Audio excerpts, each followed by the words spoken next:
وہ دولت جنوں کے زمانے سے اٹھ گئی، اس دولت جنوں کو سنبھالے ہوئے ہیں ہم۔ میرے بھائیوں، معزز سامعین گرامی قدر، آج اللہ کے فضل و کرم سے پاکستان کے اہل اسلام کے لیے خوشی کی ایک خبر ہے، لیکن یہ جو خوشی کی خبریں ہوتی ہیں ان کے پیچھے جد و جہد کی ایک طویل داستان ہوتی ہے جس کو فراموش کر دیا جاتا ہے۔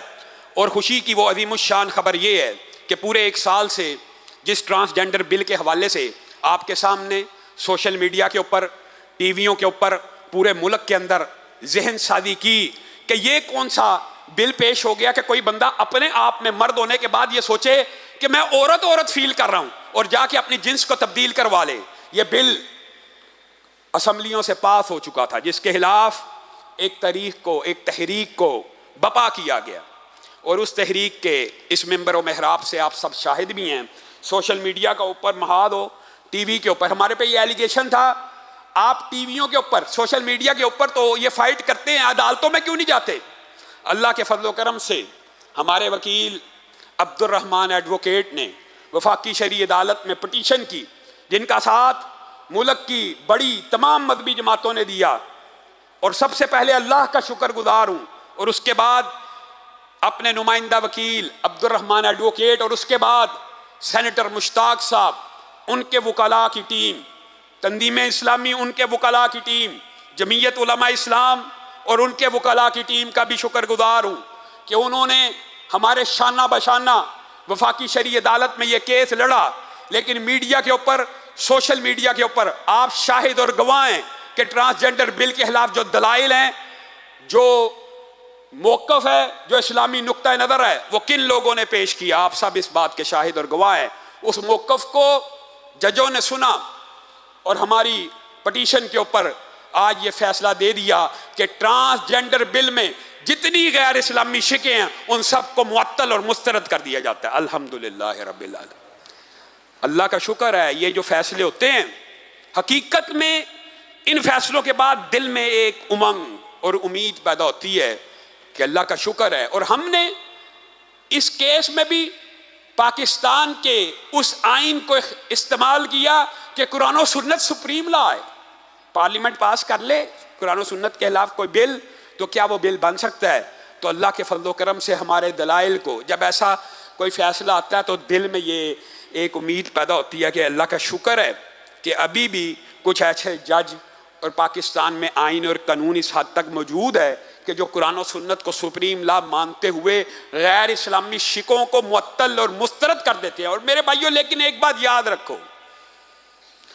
اس ساری جدوجہد میں ایک بات بڑی اہم ہے، وہ کیا ہے؟ مذہبی جماعتوں کا کردار۔ اور میرے بھائیوں، اللہ کی قسم، مذہبی جماعت کا کام اور دینی جماعت کا کام دفاع اسلام اور دفاع شعائر اللہ ہی ہوتا ہے، اور اپنی قوم، اپنے مسلک اسلام پسندوں مسلمانوں کے حقوق کا دفاع کرنا ہوتا ہے۔ مذہبی جماعتوں کا کام یہ نہیں ہے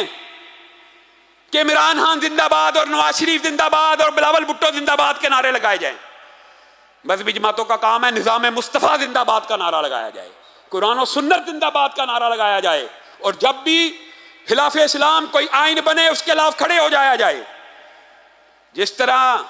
ٹرانسجنڈر بل کو وفاقی شرعی عدالت نے آج معطل کر کے ہمارے دلوں میں ایک نیا ولولہ تازہ پیدا کیا اور پاکستان کے اسلام پسندوں کو ایک خوشخبری سنائی، امید پیدا ہو جاتی ہے۔ اسی طرح سود کے خلاف بھی فیصلے آئیں گے، اور سود کے خلاف بھی فیصلہ آیا، مسئلہ امپلیمنٹیشن کا ہوتا ہے۔ تو ہمیں قانون کا اور آئین کا راستہ ہمیشہ اس لیے اختیار کرتے رہنا چاہیے۔ اللہ نے ہمیں 1-1.5 سال کی جد و جہد کے بعد اگر یہ کامیابی دے دی ہے تو ہو سکتا ہے مزید اللہ تعالیٰ دیگر باتوں کے اندر بھی ہمیں کامیابیاں دے۔ دوسری بات یہ ہے کہ انڈیا نے یہ جو G20 کانفرنس ہے، اس کی آڑ میں ایک منصوبہ جو بنایا ہے، آپ سب کے سامنے وہ بات بھی آ چکی ہے، اور اس حوالے سے بھی مذہبی جماعتوں کو اور پاکستان کے مسلمانوں کو اپنا کردار ادا کرنا ہوگا۔ اگر نہیں کریں گے پھر رونے اور وویلا ڈالنے کا اور شور کرنے کا کوئی فائدہ نہیں بعد میں۔ خان صاحب نے اپنے دور حکومت میں جو فیصلے کیے اس ٹرانسجنڈر بل میں، خان صاحب اکیلے ذمہ دار نہیں، یہ بھی بات یاد رکھیے گا، اس میں نون لیگ بھی تھی، پیپل پارٹی بھی تھی اور پی ٹی آئی بھی تھی اس بل کے اندر۔ لیکن کشمیر کے حوالے سے جو موقف خان صاحب نے اختیار کیا تھا وہ ان کا انفرادی موقف تھا، اس میں پاکستان کی ساری سیاسی جماعتوں کی آراء شامل نہیں تھی۔ آج اللہ کا شکر ہے اگر خان صاحب کے اس موقف سے فوج یو ٹرن لیتی ہے، حکومت یو ٹرن لیتی ہے، تو یاد رکھیے گا فوج کو بھی ہم کہنا چاہتے ہیں اللہ کی قسم اگر آپ مقبوضہ کشمیر کے اسی موقف پہ واپس آ جائیں گے جو قائد اعظم محمد علی جناح کا، ہمارے اکابرین کا، ہمارے اسلاف کا، پاکستان کے اولین سیاسی رہنماؤں کا تھا، تو آپ پھر 5, 7, 8 لاکھ کی فوج نہیں ہے کشمیر کے مسئلے کے اوپر، یہ 22 کے 22 کروڑ عوام آپ کی فوج ہیں، آپ کی سپاہ ہیں، آپ کے شانہ بشانہ لڑیں گے۔ لیکن تب جب آپ جو بظاہر بیانات آ رہے ہیں آپ اس موقف کے اوپر ڈٹ جائیں گے، خان صاحب کے فیصلے سے آپ یو ٹرن لیں۔ یہ جو G20 کا سمٹ ہے، اگر انڈیا یہ سمجھتا ہے کہ اس سمٹ کے ذریعے مقبوضہ کشمیر میں اس کی حکومت کو قانونی قرار دے کر یہ مسئلہ ہمیشہ کے لیے حل ہو جائے گا تو وہ ہم خیالی کا شکار ہے۔ یہ مسئلہ تب تک حل نہیں ہو سکتا جب تک فریقین اس کے اوپر راضی نہیں ہوں گے۔ وہ کہتے ہیں جی فریقین میں سے خان صاحب تو راضی ہو چکے تھے، وہ موقف پاکستان کے عوام کا موقف نہیں تھا۔ پاکستان کے عوام کا موقف یہ ہے کہ کشمیر کا جو فیصلہ ہے وہ اقوام متحدہ کی قراردادوں کے علاوہ بھی یہ ایک راکٹ سائنس نہیں ہے، یہ کوئی بڑی انٹلیکچوئل بحث نہیں ہے، ایک خطے کا فیصلہ ہے، ایک ٹیریٹری کا فیصلہ ہے۔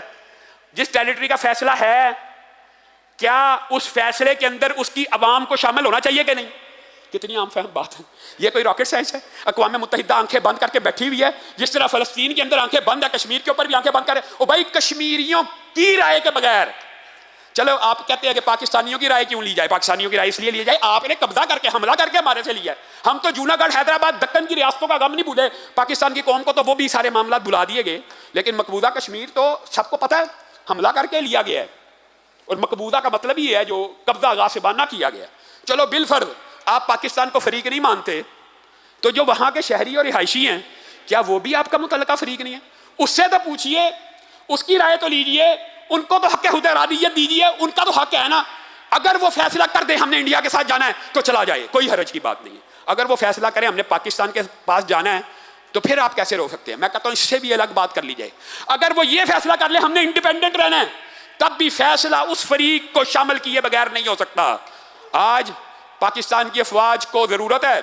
کہ پاکستان کی پوری قوم کشمیر کے مسئلے کے اوپر ان کے ساتھ کھڑی ہو جائے۔ آپ کشمیر کے مسئلے کے اوپر پاکستان کا افواج کا ساتھ دینے کے لیے تیار ہیں؟ انشاءاللہ ہم اکیلے نہیں، جمعیت اہل حدیث پاکستان یا تحریک دفاع اسلام پاکستان اکیلی نہیں، یہ میں گارنٹی سے کہتا ہوں۔ آپ آگے بڑھیں، کشمیر کے اوپر جرأت مندانہ فیصلہ کیجئے، اللہ کی قسم پاکستان کے 22 کروڑ عوام آپ کے شانہ بشانہ یہ جنگ لڑنے کے لیے تیار ہیں۔ اور آخر میں ایک اپیل کرنا چاہتا ہوں اداروں سے، دیکھیے دکھ ہوتا ہے کئی مرتبہ، یہ حافظ محمد یحییٰ صاحب حافظہ اللہ ساہیوال سے ان کو اٹھا لیا گیا، عالم دین ہیں، ایک دینی اسکالر ہیں، ایک مذہبی رہنما ہیں، 30 سال سے تبلیغ دین کا کام کر رہے ہیں۔ 16 مئی کی شام 5 بجے ان کو میڈیکل سٹور سے اغوا کر لیا گیا، اور آج کا جو پکڑ دکڑ ہو رہی ہے آپ کو پتا ہے اس کے پیچھے یہ سمجھا جاتا ہے کہ یہ کسی سیاسی جماعت نے جو توڑ پھوڑ جو بلوائیوں نے کی تھی اس کو پکڑے۔ ان بیچاروں کا کسی سیاسی جماعت سے کوئی تعلق نہیں، پکڑا ان کو بھی اسی چکر میں گیا کہ انہوں نے کوئی سٹیٹس وغیرہ یا کوئی لگائے ہیں یا جو بھی، ہمدردیاں کسی کے ساتھ ہونا الگ بات ہے، عملی طور پہ بغاوت کرنا، املاک پہ حملے کرنا، ہم گارنٹی دیتے ہیں کہ یہ بندہ ایک عالم دین کسی بھی اس قسم کی کارروائی میں ملوث نہیں، کہ املاک توڑے، کبھی نہیں ہو سکتا۔ اگر توڑی ہوں تو پھر الگ بات ہے، لیکن یہ ایک بزرگ عالم دین ہے۔ تو اداروں سے اپیل ہے کہ اس طرح کے بزرگ مذہبی رہنماؤں کو فی الفور چھوڑ دیا جائے۔ اگر کسی عالم دین کی بھی ہو سکتا ہے پی ٹی آئی سے وابستگی ہو، صرف وابستگی کی وجہ سے اٹھا لینا، ان کا کسی سیاسی جماعت سے تعلق نہیں ہے، لیکن وابستگی کی وجہ سے اٹھانا معقول اور مناسب بات نہیں ہے۔ جن لوگوں نے املاک کے اوپر حملہ کیا ہے ان لوگوں کے بارے میں تو ہمارا آپ کا موقف سیم ہے، جنہوں نے آگ لگائی ہے، جنہوں نے جلاؤ گراؤ کیا، ان کے بارے میں ہمارا آپ کا موقف سیم ہے، لیکن جو بے گناہ ہیں ان کو فی الفور رہا کیا جائے۔ سبحان ربک رب العزت عما یصفون وسلام علی المرسلین والحمد للہ۔